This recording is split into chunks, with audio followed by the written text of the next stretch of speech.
This week, the sun within us, consciousness, life, activates the 47th ICHING. The transformational path of this frequency moves us from the shadow of oppression to the highest vibration of transfiguration, and it's through the path of transmutation. The dilemma of the 47th shadow is ownership. In the original I Ching, this 47th hexagram had to do with how we face adversity, and one of its images is of a dried up well or ditch. And the suggestion is when we face adversity in an open way, we eventually find the hidden meaning in it.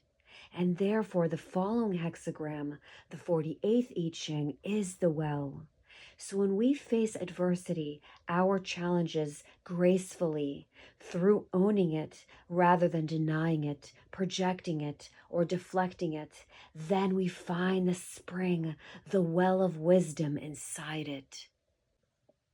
And this 47th I Ching is fascinating as it points towards the greatest problem of humankind, the issue and purpose of suffering. Most people live their life without realizing that they are suffering. We unconsciously try to escape feeling it in so many different ways, through working, through our many distractions of our senses, and the multitude of projections of our mind onto the world and those around us. So rare indeed is the human being who finds the courage to look deep into their nature of his or her suffering. The fact is, we can only come face to face with our suffering when we embrace our aloneness. We have to look deep within, and when we do, that's when we meet the 47th shadow of oppression. Karma, it belongs to the collective, and it is no way individual, even though it's created by the individual. So as we go through life, we collect positive and negative karma. Positive karma draws up to our higher subtle bodies, and negative karma flows out to the world of manifestation, of form. What we call negative karma is really low frequency vibration.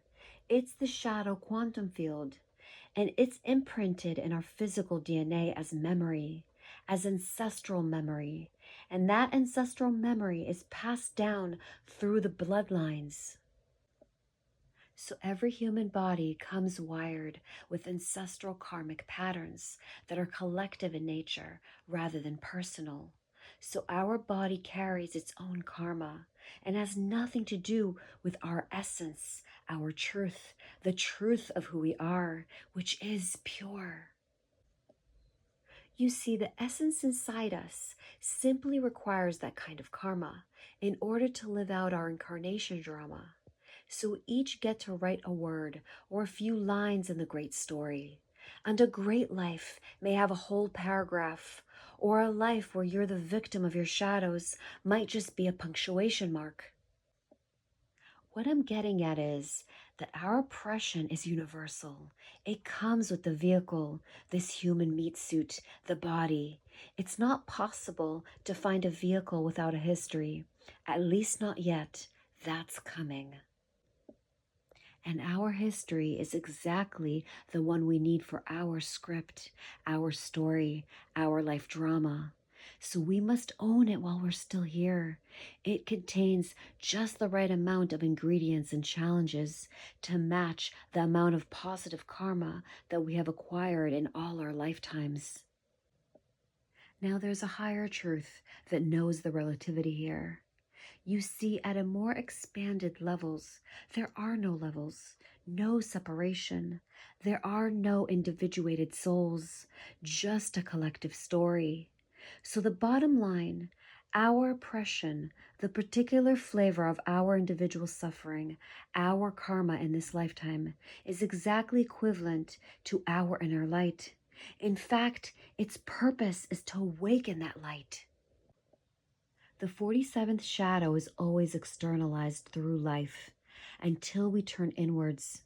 So most people manifest their karma externally, and then they wonder why this is happening to them.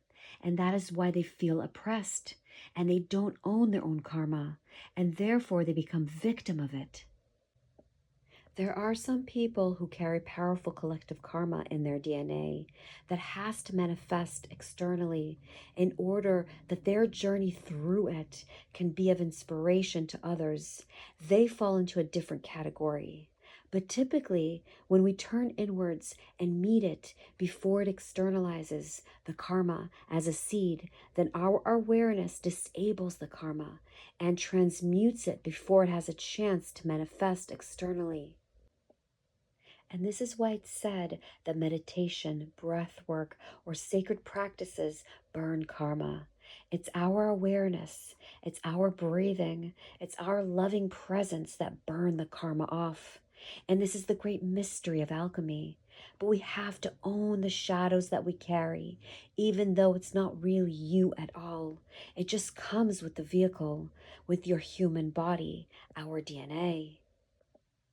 The 47th gift, the way to alchemize the shadow and raise the vibration, transmutation. This 47th I Ching really captures the essence of the transformational journey through the frequency bands so profoundly. Every shadow contains a gift. The gift of transmutation occurs more and more as we enter into the present moment. Once we become aware of our oppression, our suffering, it becomes more and more intense. It's like when we begin meditation. The beginning can be very difficult because we become more aware of how restless the mind is.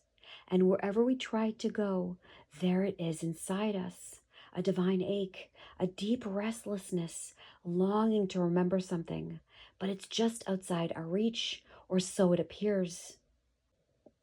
The gift level is where the karma is transmuted, where we gradually rise up, giving us the lift into the higher frequencies.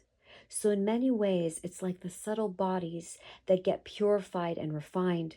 So, transmutation is an ongoing process that has plateaus, and these plateaus mystically are called initiations, and many mutations make a transmutation.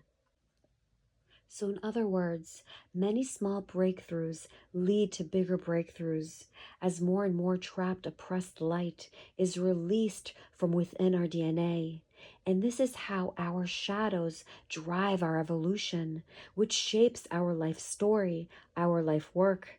As more and more radiance breaks through from within, and each of the 64 gift frequencies has this ongoing process underlining it. So, as our contemplation moves deeper inside us, it begins to reach out into the Siddhic realms. And this is when it transforms into absorption. Absorption is an ongoing chemical and molecular process that is irreversible. At the higher frequencies, it begins to suck you into the gravitational field. So, the genius of the 47th gift is that it thrives at adversity. At the higher reaches, the higher expression, it embraces challenges with love, with wisdom, because it knows that when another shadow appears, it holds more light. And we learn to welcome them in. We draw them in deeper and deeper inside with graciousness, which is the programming partner, the 22nd I Ching, the gift of graciousness. And all transmutations take place in the belly, because here all karma is burned from our DNA and transformed. And this is why we keep returning to the belly over and over again, because it's where it's all happening. So if you have this 47th I Ching in your energetic profile, then you have some interesting scripts hidden within your DNA, and you have some work to do, because you incarnated with a vehicle that is designed to overcome adversity by drawing it inside yourself, by owning it fully, and finally releasing the light inside it. And there's a great key to this. Adversity is all about time. It takes a long time to burn all that ancestral anguish that we carry. Your body, your life may even become the battlefield for it to play it out in. But we can trust the process, because what film, what book, what drama, what great story doesn't overcome adversity, that doesn't take forever to conclude itself? It always does in the end. The 47th city, the highest vibration, Transfiguration. So at the higher reaches, what is occurring is our genetic memory is being cleansed, purged, expunged, and as it falls away, a new being is literally emerging. Our karma becomes so purified that our biochemistry goes through some radical alchemical changes. What we experience is greater and greater gaps between our thoughts, and we become fused with our own presence, with our essence. Our awareness has become so inward, it comes to a point of complete rest, and then the magic occurs. We reach the center. But of course, we don't really reach the center. It realizes itself inside us. The 47th city is extraordinary. The word transfiguration refers to Christ's ascension on the cross, and it is more than just symbolic. All the cities bring about transfiguration because they each show us our original face, the face we were before we were born into form. So they mystically change us on such a fundamental and genetic level. We are permanently altered. That is transfiguration. The 47th city has a wonderful mythology. It's about victory. It's about redemption. It's the sun coming out after the storm. It's the great leveler. Only those that own their own suffering own their own destiny, really bring life to this kind of peak, and it only happens rarely. But things are changing. The world is getting ready to embrace the magical realm. I empower you this week to create space, get to higher awareness, notice your thoughts, shine the light of awareness to your body, to any oppression or suffering you may experience or see, and allow for some grace. Remember, love yourself and choose to be blessed.